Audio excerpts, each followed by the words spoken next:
Okay, welcome students. तो हमने last lecture जो इकोनॉमिक्स स्टार्ट किया था, chapter number 1 introduction of micro and macro economics, जिसमें हमने माइक्रो इकोनॉमिक्स को स्टार्ट किया था, उसका इंट्रोडक्शन, उसके डेफिनेशंस, उसका स्कोप और उसके बाद हमने features of micro economics start किया था, जिसमें मैंने आपको ये पॉइंट्स को कैसे हम याद रखें उसके लिए मैंने आपको ये बताया था कि इसको एक कोड बनाओ, जिस कोड को आप याद रखोगे तो उस कोड से आप सारे पॉइंट्स भी याद रख सकते हो। तो कोड क्या था, याद आ रहा है? वो था बाईपास पुल। यह हमारा कोड था। B stand for based on certain assumption. Okay, I stand for individual unit and the study of individual unit. P stand for price theory या फिर आप partial equilibrium भी बोल सकते हो। पहले रहती है price theory, फिर A stand for analysis of market structure, S stand for very easy slicing method, फिर again P stand for partial equilibrium, U stand for use of marginalism principle and L stand for limited scope. Okay, अब हम इसी sequence को follow करते हुए ये सारे जो पॉइंट्स है उसका एक्सप्लेनेशन हम देखने वाले हैं। ओके, चलो पहले है बाईपास। मैं यहां पे लिख के रखता हूं बाईपास पुल। तो उसमें B stand for based on certain assumption. तो बेस्ड ऑन सर्टन अजम्पशन मतलब क्या? हमारा जो ये माइक्रो इकोनॉमिक्स है ना, माइक्रो इकोनॉमिक्स क्या करता है? इंडिविजुअल स्टडी करता है, मतलब छोटी सी छोटी चीज का हम स्टडी करते हैं इन माइक्रो इकोनॉमिक्स। तो जब माइक्रो इकोनॉमिक्स की स्टडी होती है तो सपोज ऐसा बाय चांस हो सकता है कि हम मार्केट के किसी मार्केट में किसी एक पॉइंट को लेकर हम स्टडी कर रहे हैं। समझो फॉर एग्जांपल हम इंडिविजुअल कंज्यूमर के बारे में स्टडी कर रहे हैं, तो इस कंज्यूमर का बिहेवियर हम स्टडी कर रहे हैं और इतने में क्या हुआ, उसका टेस्ट चेंज हो गया।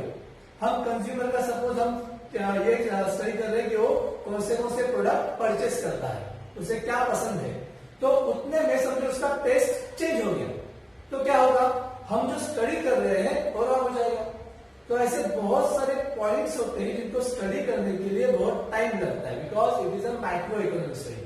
तो टाइम लगता है तो सीधी बात है, जो अदर थिंग्स है, मतलब जो उस फैक्टर को, जो आप फैक्टर को पढ़ाई कर रहे हो उसको इफेक्ट करने वाले बहुत सारे फैक्टर्स होते हैं। जैसे डिमांड है तो डिमांड को इफेक्ट करने वाले बहुत सारे फैक्टर्स होते हैं। सप्लाई है तो सप्लाई को इफेक्ट करने वाले बहुत सारे फैक्टर्स होते हैं। अगर आप किसी डिमांड की स्टडी करोगे, डिमांड में क्या स्टडी करोगे? इंडिविजुअल डिमांड स्टडी करोगे। तो इंडिविजुअल डिमांड जब आप स्टडी करोगे दैट टाइम ऐसा हो सकता है कि बिकॉज ऑफ अदर फैक्टर्स वो जो आप स्टडी कर रहे हो वो इनकम्प्लीट रह जाए या उसका रिजल्ट जो है वो नेगेटिव में आ जाए। तो इसीलिए हमें पहले ये एज्यूम करके चलना है क्या, कि it is based on certain assumption. Assumption मतलब ऐसी कंडीशन जो मार्केट में एक्चुअली नहीं होती। मार्केट में कभी भी अजम्पशंस ऐसे होते हैं जो एक्चुअली होते नहीं है, हमें वो एज्यूम करने पड़ते हैं। ओके, तो हमें एज्यूम क्या करना है?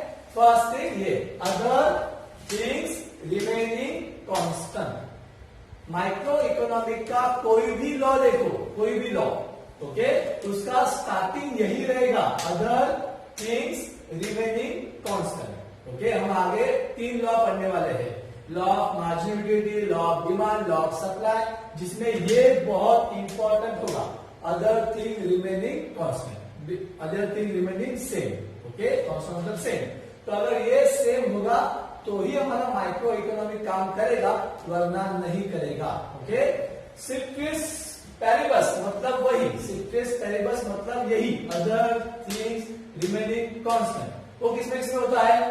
Perfect competition. ये हम पढ़ने वाले हैं, इसके ऊपर पूरा चैप्टर है हमें। Perfect competition, monopoly. ओके, ये मार्केट का एक टाइप होता है जिसको हम ठीक से पढ़ने वाले हैं। इन शॉर्ट, परफेक्ट कॉम्पिटिशन मतलब क्या होता है? जहां पे बहुत सारे बायर्स होते हैं और बहुत सारे सेलर्स होते हैं। लेजिएस्ट फेयर पॉलिसी, ये इसका मतलब होता है जहां पर आप कोई भी बिजनेस विदाउट गवर्नमेंट इंटरवेंशन आप स्टार्ट कर सकते हो, जहां पे गवर्नमेंट आपको बीच में दखलंदाजी नहीं करती। ऐसी पॉलिसी को कहते हैं laissez faire policy. Okay, then pure capitalism. Capitalism मतलब वही, आप जितना चाहिए उतना कैपिटल रेज करके आप आपका बिजनेस स्टार्ट कर सकते हो, गवर्नमेंट आपसे कोई सवाल नहीं करेगी। Okay, full employment etcetera, these assumptions make the analysis simple। तो हमारा जो माइक्रो इकोनॉमिक का पहला जो फीचर्स है वो it is depend on certain assumption. Assumption कौन सा होगा? वो other things remaining constant. Okay, तो बाय पास में बी हो गया। उसके बाद देखते हैं I. I stand for study of individual unit.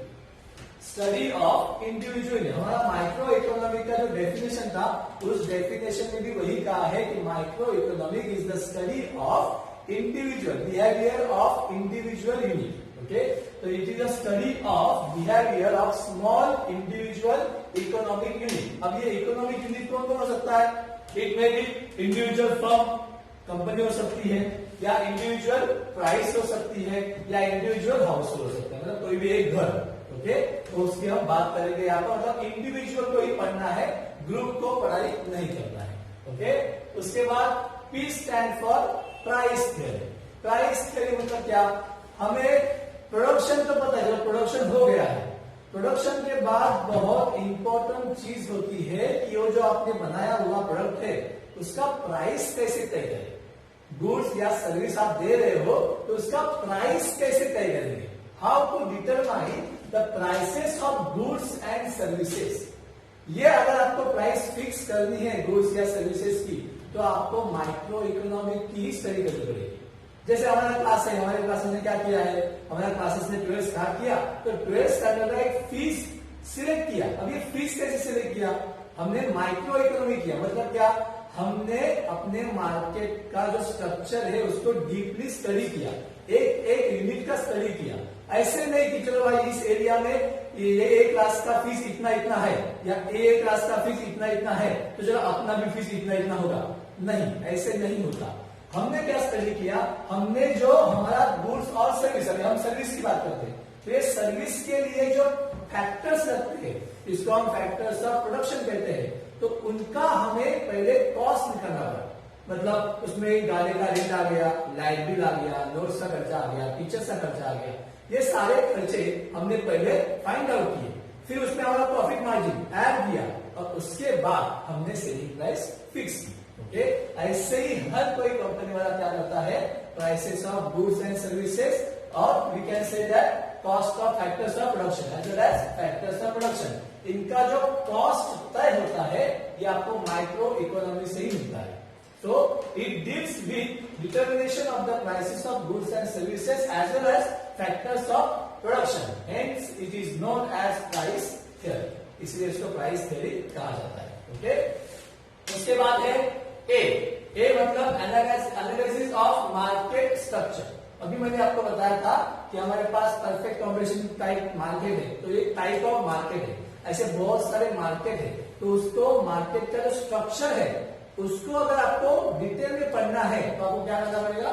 Micro economics. तो micro economics analysis different market structure, for example perfect competition, many buyers many sellers, monopoly, single seller many buyer, ये हम डीपली पढ़ने वाले हैं आगे। ओके, मोनोपोलिस्टिक कंपटीशन, इसमें क्या होता है? आधे फीचर्स इसके होते हैं, आधे फीचर्स इसके होते हैं। ओके, ओलिगोपोली मतलब few sellers and many buyers. Okay, तो इन सब का एक डिटेल में स्टडी हम हमारे आगे आने वाले चैप्टर में करने वाले हैं। अभी हम इस पे टाइम नहीं वेस्ट कर रहे हैं, इसको हम डिटेल में पढ़ने वाले हैं इसीलिए। ओके, तो फिलहाल माइक्रो इकोनॉमिक में आपको एनालिसिस ऑफ मार्केट स्ट्रक्चर भी करने मिलता है। उसके बाद है S. S stand for slicing method. Slice, आप कभी फैमिली पैक लेकर तो फैमिली पैक आइसक्रीम का आप क्या करते हो? फैमिली पैक में आने के बाद उसको सामने रख के सब जन आजू बाजू में बैठते हो, खाते हो? नहीं, हम क्या करते हैं? उसके स्लाइस करते हैं, राइट ना? एप्पल लेके आते हो, क्या करते हो? स्लाइस करते हो, राइट ना? तो ये स्लाइसिंग मेथड हम घर में भी यूज करते हैं, तो माइक्रो इकोनॉमी भी वही यूज करता है। वो क्या होता है? Uses slicing method, it splits और divides the whole economy into small individual units and then studies each unit separately in detail. तो हमारा जो पूरा मार्केट है उसको हम थोड़े सेपरेट पार्ट्स में डिवाइड करते हैं, उसी को कहते हैं स्लाइसिंग मेथड। फॉर एग्जाम्पल दिया उन्होंने स्टडी ऑफ इंडिविजुअल इनकम। अब इंडिविजुअल इनकम किसका होगा? ये किसका होगा? नेशनल इनकम का। पूरे नेशनल इनकम में हम किसी एक पर्सन का इनकम देखेंगे। या फिर study of individual demand out of aggregate demand, मतलब होल डिमांड, हमारे इंडिया का जो होल डिमांड है उसमें से खाली हम इंडिविजुअल डिमांड देखेंगे। तो इसीलिए उसको क्या कहा गया है? Slicing method. ओके, तो हमारा ये एस हो गया, मतलब 5 फीचर्स हमने देख लिए हैं। उसके बाद है पूल, PUL, उसमें P स्टैंड फॉर, पहला था प्राइस थियरी, अभी है पार्शियल इक्विलिब्रियम। ओके, इक्विलिब्रियम मतलब क्या? बैलेंस बिटवीन टू फैक्टर्स, कोई भी डिमांड सप्लाई, इसलिए जो बैलेंस होता है उसे कहते हैं equilibrium. Okay, micro economic analysis deals with partial equilibrium which analyses equilibrium position of an individual economic unit. अब इंडिविजुअल इकोनॉमिक यूनिट का जो पोजीशन है उसको क्या बोलते हैं, बैलेंस रखने के लिए वो जो स्टडी किया जाता है वो माइक्रो इकोनॉमी में होता है कि हम कैसे बैलेंस करें हमारा जो मार्केट स्ट्रक्चर है उसको। मार्केट स्ट्रक्चर मतलब क्या? उसमें इंडिविजुअल डिमांड आ गया, इंडिविजुअल सप्लाई आ गया, उसको हम बैलेंस कैसे करें, ये हमें माइक्रो इकोनॉमी मिलता है। यहाँ पे एग्जाम्पल दिया हुआ है, जैसे इंडिविजुअल हो सकता है, कंज्यूमर हो सकता है, या इंडिविजुअल फर्म हो सकता है, या इंडिविजुअल इंडस्ट्री हो सकती है। तो इन सब में बैलेंस बनाने का काम हमारे इकोनॉमी में होता है। अब ये बैलेंस कैसे मेंटेन करते हैं, ये स्टडी हमें माइक्रो इकोनॉमी दिखाती है। इट आइसोलेट्स एंड इंडिविजुअल, ये क्या करता है? एक यूनिट को आइसोलेट करना मतलब बाजू में करना, उसको बाजू में करता है, and from other forces and studies it's equilibrium independent. तो उसका जो बैलेंसिंग है उसको हम डीपली स्टडी करते हैं उस यूनिट को साइड में करने के बाद। ओके, इसलिए उसको कहते हैं पार्शियल इक्विलिब्रियम। ओके, उसके बाद है U stand for use of marginalism principle. Marginalism principle, ये मार्जिनल, ये वर्ड जो है अभी नेक्स्ट चैप्टर में वापस आने वाला है, तो आपको इसका डिटेल आइडिया मिल जाएगा। मार्जिनल का मतलब क्या होता है? एक एडिशनल यूनिट, उसको कहते हैं marginal. Okay, the concept of marginalism is the key tool of micro economic analysis. The term marginal means change brought in total by an additional unit, कि एक एक्स्ट्रा यूनिट आने के बाद चेंजेस क्या होते हैं? क्योंकि बहुत सारे चेंजेस होते हैं। जैसे मेरे पास 5 एप्पल है, तो एक 6 एप्पल लेते वक्त मैं सोचूंगा कि मैं लू या ना लू, क्योंकि वो आने के बाद क्या क्या चेंजेस होते हैं ये हमने कहा कि मार्जिनल जो ये वर्ड है अगले चैप्टर में आने वाला है, उसमें हम पढ़ने वाले हैं। तो ये पूरा डीपली स्टडी आपको नेक्स्ट चैप्टर में मिलेगा।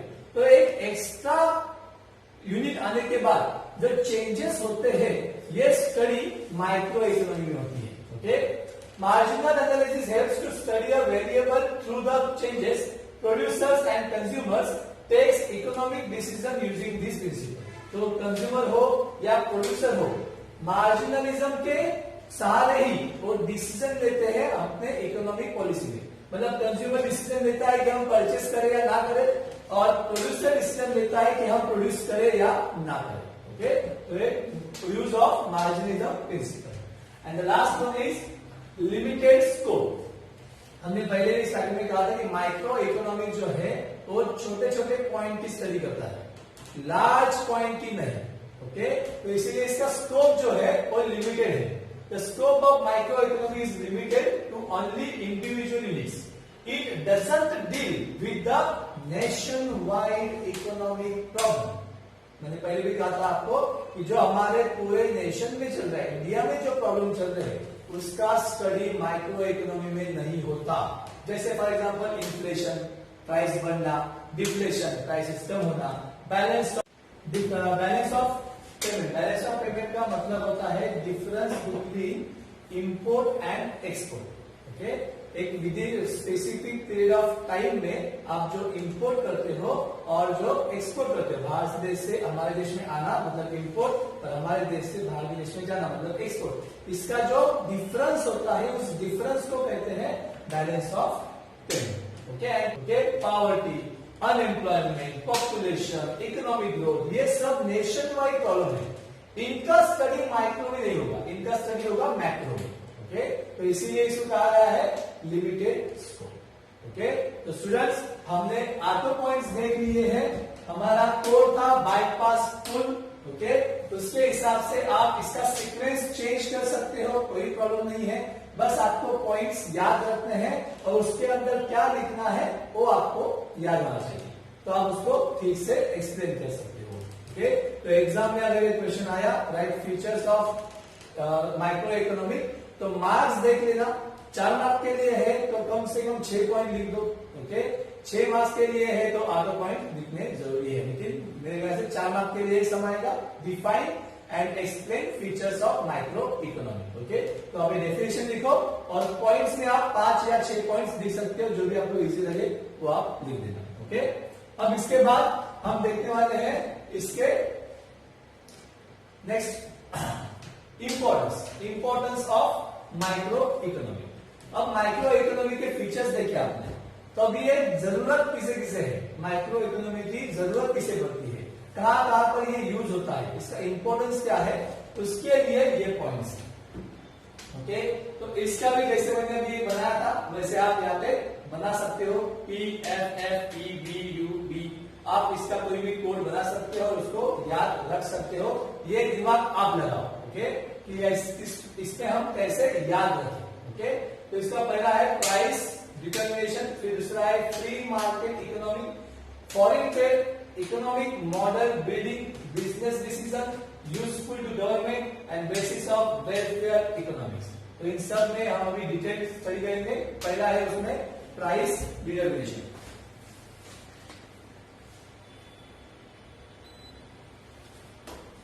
तो प्राइस डिटर्मिनेशन मतलब हमने अभी फीचर्स में भी ये पॉइंट देखा था। ओके, प्राइस थियरी, तो हम वही एक्सप्लेन करते हैं माइक्रो इकोनॉमी में कि प्राइस डिटरमाइन कैसे होती है, मतलब प्राइस फिक्स कैसे होती है, ये हम माइक्रो इकोनॉमी में स्टडी करते हैं। क्योंकि माइक्रो इकोनॉमी से ही आपको मालूम पड़ता है कि आपने कौन से फैक्टर्स को यूज किया है, तो उस फैक्टर्स को रिवॉर्ड दिया जाता है। मतलब लेबर यूज किया तो उसको वेजेस मिलेगा, लैंड यूज किया तो उसको रेट मिलेगा। ओके, तो उसका रिवॉर्ड को वहां पे कैलकुलेट करके फिर उसका प्राइस तय होता है। ओके, तो micro economics explain how the prices of different product and various factors of production are determined. Okay, तो ये हम प्राइस फिक्स करते हैं with the help of micro economic study. Okay,